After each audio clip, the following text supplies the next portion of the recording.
Hi everyone, welcome to this week's meeting of the Rotary eClub of Silicon Valley, which is also our club assembly and our official DG visit from DG Richard. So thank you for joining us, DG Richard.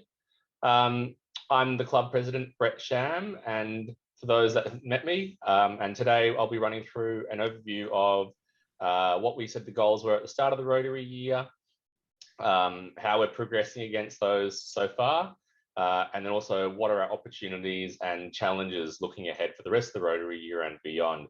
And also pass to DG Richard to give him some time to address the club at the end if he likes as well. So thank you everyone for joining us today.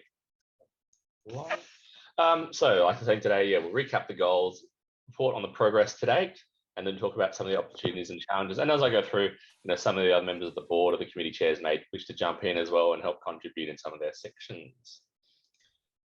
So for those of you that attended our present meeting in July, which was on the goals of the year, these may be familiar to you, but otherwise I know that we do have quite a few new members joining us today. That would be helpful just to recap what we set out to do at the start of the year.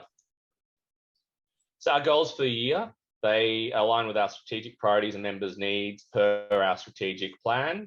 They build upon some of the recent successes and achievements we've had in past years, and they support the vision and ambitions of RI President Shaker and DG Richard, particularly around thinking the areas of membership, service, and public image. Our vision as a club is to be the most vibrant online service organisation of choice with dynamic, action-oriented members whose contributions improve lives in our communities and around the world. And to achieve that vision, some of the strategic priorities that we set out, so in the area of club meetings, to have dynamic and engaging programs, and our target there is 75% attendance from our members, 25% of members having perfect attendance, and having an in-person meeting at the RI convention. In the area of service, it's around having an iconic international service project and community service collaboration. And our targets there are to implement the funds from the SODA Global Grant, commence fundraising for stage 2 of that global grant, and to also have 8 mini grants during the year. In membership, it's around having a thriving and engaged membership with broad member involvement in our activities. And our target is to grow the club to 60 members, have 2/3 active in service, and to increase engagement. In some of the other areas around foundation, it's to support the annual fund and to grow every Rotarian every year participation to 30, being half of the club, and to have a target of fundraising of 15,000. For club service, it was around enhancing some of the governance, stability in the club and transparency. So really around the continuity plans across the club and the committees. For youth service, it was around nurturing community leaders and tomorrow's Rotarians. So continuing to provide support for the new Rotaract Club that we had chartered, as well as providing support for our Interact Club to collaborate on 2 projects or events with each, and also to sponsor students to attend RILA. And in public image, it was around digital engagement, promoting and driving participation in our projects. And our target was to have 4 newsletters across the year, increase our connection with our friends mailing list, and to capture 100 addresses for that to continue growing the reach of our club. So in terms of our progress to date against some of those goals and targets, around meetings, we continue to have a new program each week with a broad range of content from guest speakers, which I think is a great recognition of the great work that our programs committee have been doing throughout the year. It's tough for them and the club members that do it to reach out to speakers to line up a new guest for every week. So thanks to them for being able to do so.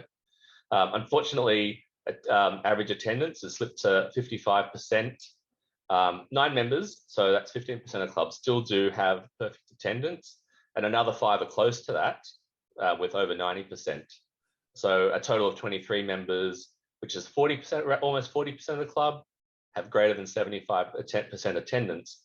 But this is sort of averaged out then by those members that have less than 50% attendance, was actually unfortunately quite a high number at the moment, around 26 members, about 44% of the club.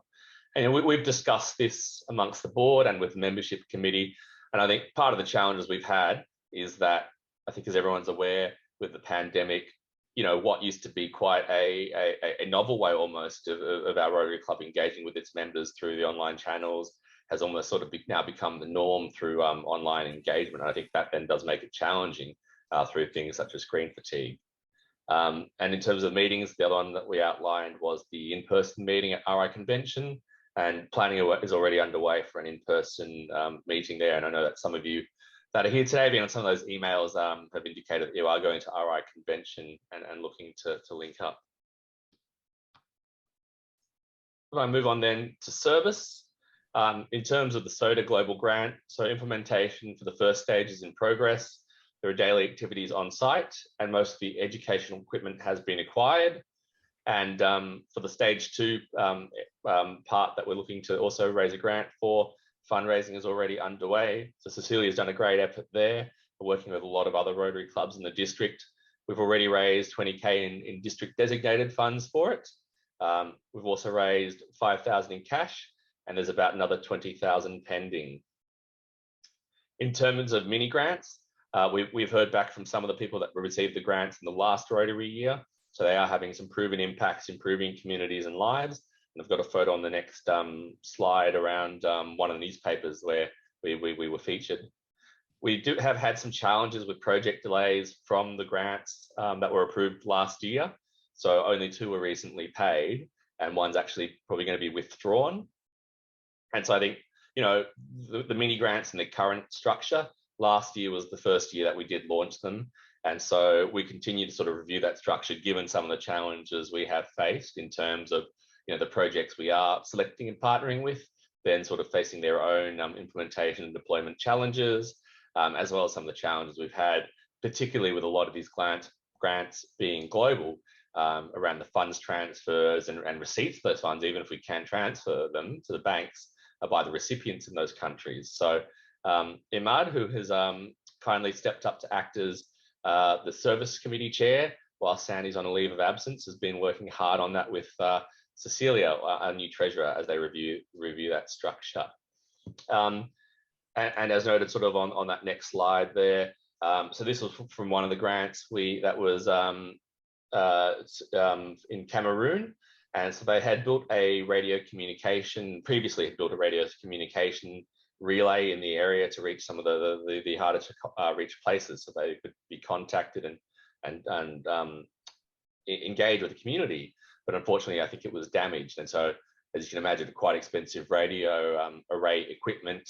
And so the funds we contributed helped go towards the repairs there through the community, the organisation that led that project to deploy it. So I believe that's in French. The project was in Cameroon, I should mention.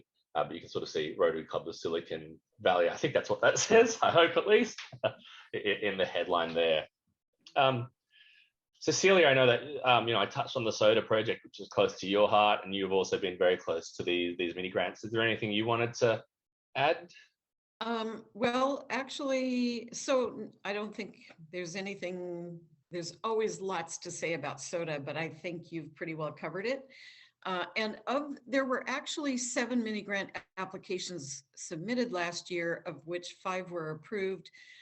1 has been withdrawn because the project in Argentina is undergoing some major changes. And so we will review, consider that project again when they get their plan together and resubmit to us. But there were a total of 40 mini grants that were approved and funded. Now, including this one in Cameroon, also a project in Nepal, which was to provide water to 3 schools in far western Nepal. We contributed to a stroke education program in France through one of our members, Allah. The Nepal project was submitted by Farheen. Rushton did a mini grant project that involved helping or working with an organization that we've had speak to us called Empowerment International, I think it is, to build a library in a very underserved community in Liberia, I want to say. And also, I think that was actually it for the 4, that in a brief nutshell. So SOTA is continuing the implementation, and I'm closing in on all the financing that we will need for the next round. The people there are very, very happy by what's going on. Glad to hear. Thanks, Cecilia. Yeah, so that.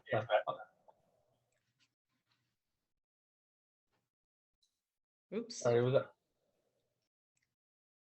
Okay, great. Thanks. I'll continue on.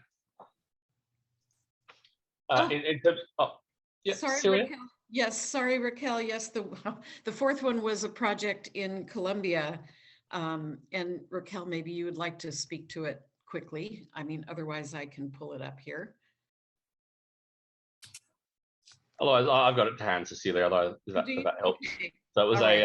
A project in Northern Colombia, so supporting the 3 educational institutions, and the needs that they present all relate to the quality of education, but are interrelated to how community conditions contribute to the situation of the institutions.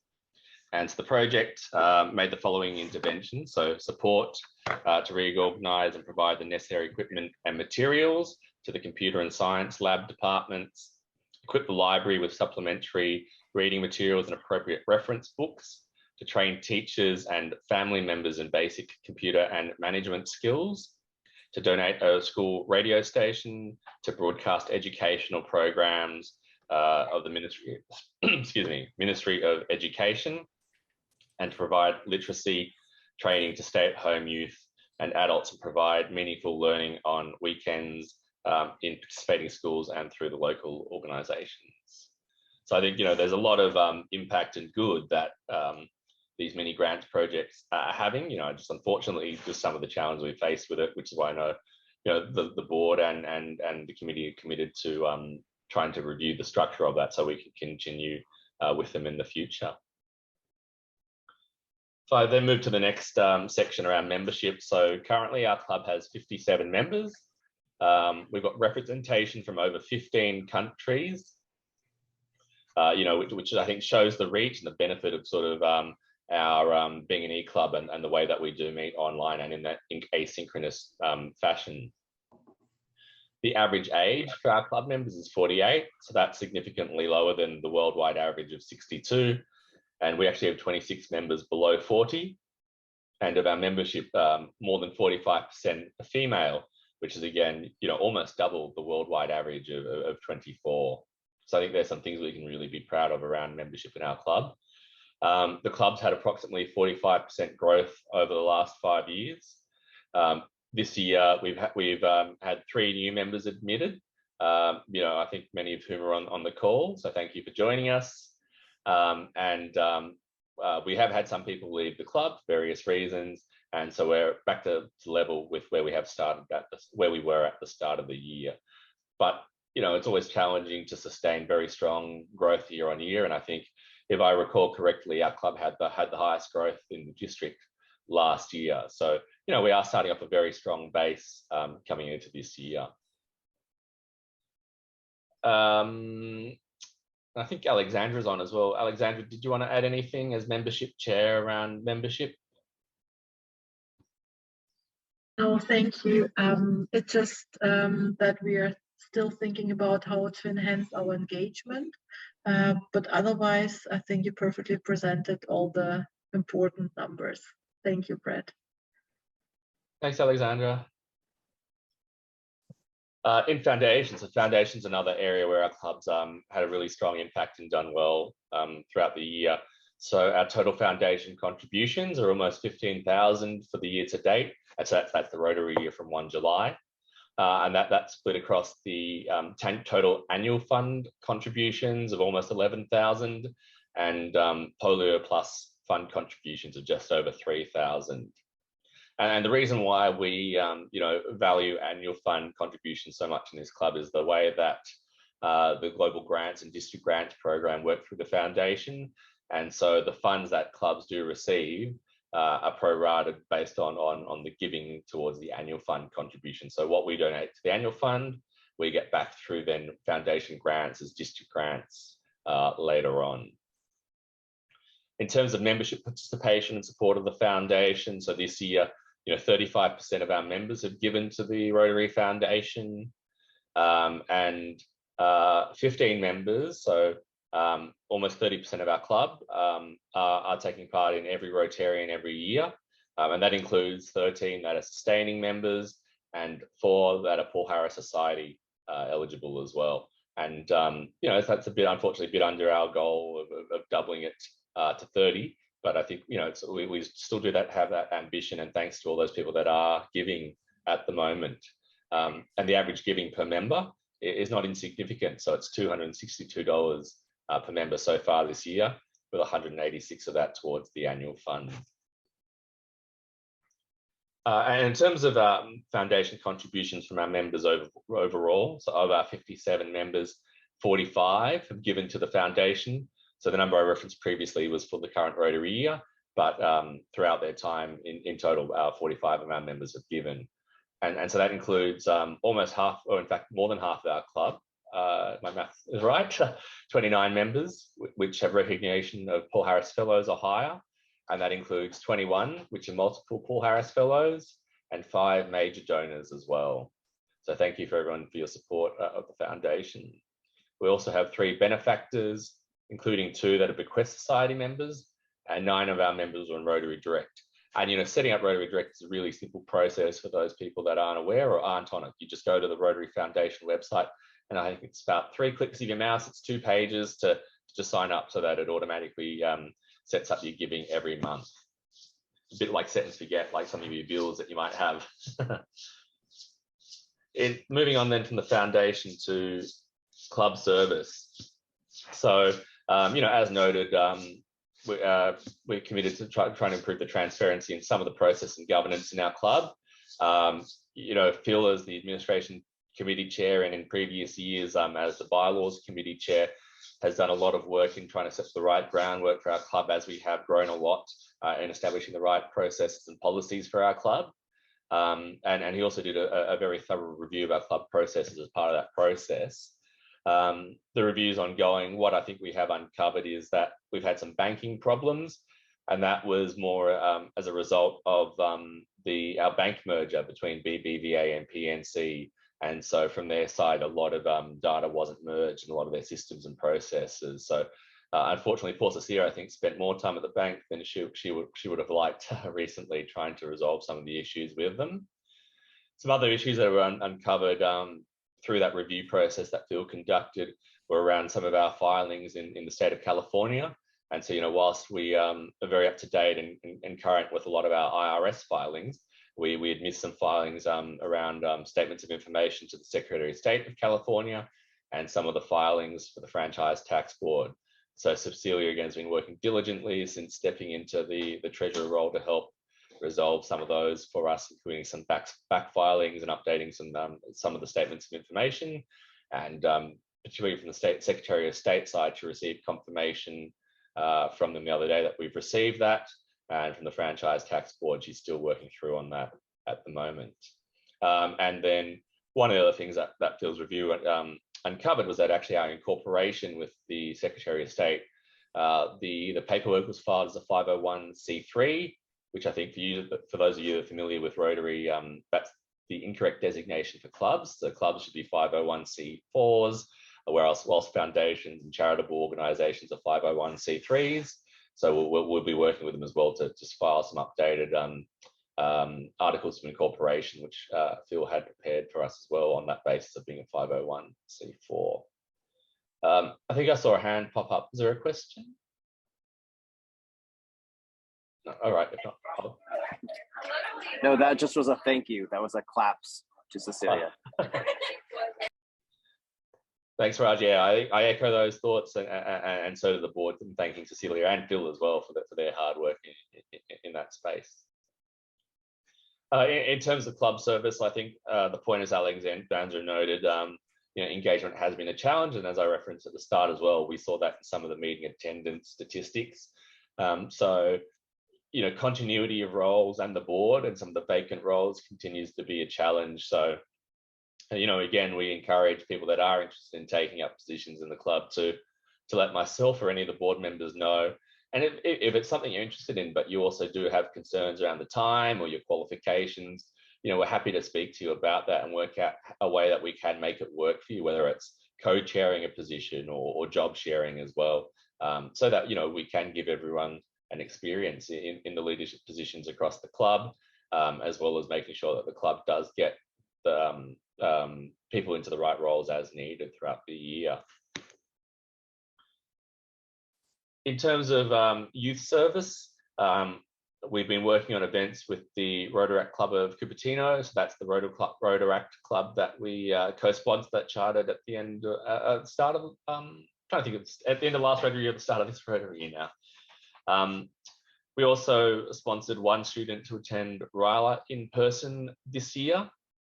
And that's obviously a change again now that it's in person, having been online due to COVID recently. And for Interact, we're also sponsoring one student to attend the President's Winter Retreat. Yep, Manu?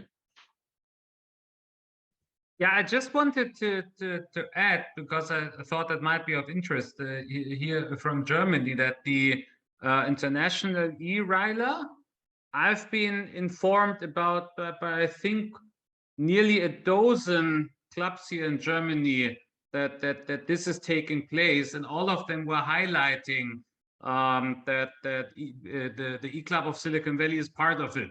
It all has been German mails. That's why I've never forwarded it, because I thought it doesn't help anybody. Just wanted to let you know that it had quite an outreach over here. I mean, those people didn't know I'm with you guys, but they sent it to me nevertheless. So yeah. Great, thank you for sharing it. It's amazing to know, and thanks again to Martina, who actually co-founded that program, I think 3 years ago or now. And we were a co-organizer with 3 other international clubs this year, and many of our club members stepped up and got involved with it. So and even speaking at the event as well, including Rushton, Chivatko, Maxi, Sarah, and Moody. And sorry if I missed anyone there, that's my names I lifted from the program. But yeah, as Manu said, great program, and to thank you for everyone for stepping up and getting involved with it. And in terms of public image, our website, we have over 200 active users per week, and that includes over 33 per day. So you might notice that 33 a day, that's a bit more than 200 a week. And that's obviously, there are some people that are going multiple times on several different days during the week, but it's 200 a week overall. In terms of the most viewed meeting so far this year, it was Understanding Philanthropic Behavior with Neuroscience and Artificial Intelligence. And that was the meeting for the week commencing the 13th of September, and that received 147 views. On our friends mailing list, so far we've got 21 people that have signed up so that they do stay in touch with our club and receive alerts of our recordings and our projects and events. And on Instagram, we've got 110 followers at the moment, so building up some of our presence there. Again, unfortunately, we're still having issues with Facebook, so that page is still down after it was suspended last year. So we're still looking for avenues and how we do boost and build some of that that public image reach that we do have. I'll get a mic first. I wanted to let the club know that I've taken on board the task of communicating to Facebook about that issue, as my son is in the management team over there, and we have opened a ticket. But the early investigation seems to show that there was a conflict in the name, and the actual club name was not used, so it didn't match the documentation that was provided as a nonprofit. And I think that we will have a path to recapture the page with the correct club name. So I'll keep you updated on our progress with that. Great, thanks so much for looking into that and for giving that update. Much appreciated. And Manu?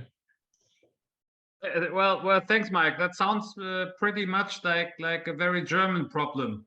Okay, but anyway, my question here, Brett, that is the talk of Professor Ugazio, right? The neurophilanthropical guy from Switzerland. would that be okay? Because I invited him to give that talk, to let him know without telling numbers, of course, that he has done quite successful, because I'm pretty sure he would like that. Yeah, definitely. I think it's great. You know, we're Okay. always appreciative of speakers that do come to our club to let them know the feedback and the impact of the reach that they've had. I think it's always helpful for them as well. Cool. Yeah. And that's cutting edge research he's doing, right? So I guess it's valuable feedback for him to know that it's also people are interested in outside the scientific community. Yeah. Okay, cool. Thanks. Thanks. So I think that recaps a lot of the progress we've made throughout the year. And I think, you know, so as called out, there are some success stories there we've done really well, and there still are some opportunities that we're facing into. I think moving forward for the rest of the Rotary Year and continuing beyond, you know, there are many opportunities and challenges there. I think, you know, we're still the masters of our destiny in terms of how the direction we take our club, and ensuring that what the club is doing are those activities that, you know, really interest our members and what they do value, as well as, you know, people that are applying for membership, making sure that we are getting the right members and admitting people to the club that believe in the same goals and the vision for our club that our current members do. You know, so engagement, I think, continues to be our main challenge right now as we do look to the future. And so, you know, we're always open to ideas to hear from our members around how do you think we could improve club engagement, and what would you like to see us do differently, or what are we doing well? So, you know, we'd love to hear your feedback on that, because, you know, we exist as a club to serve the needs of you, all of our members there. And so I think from there I might open up to just any other questions or comments from anyone here.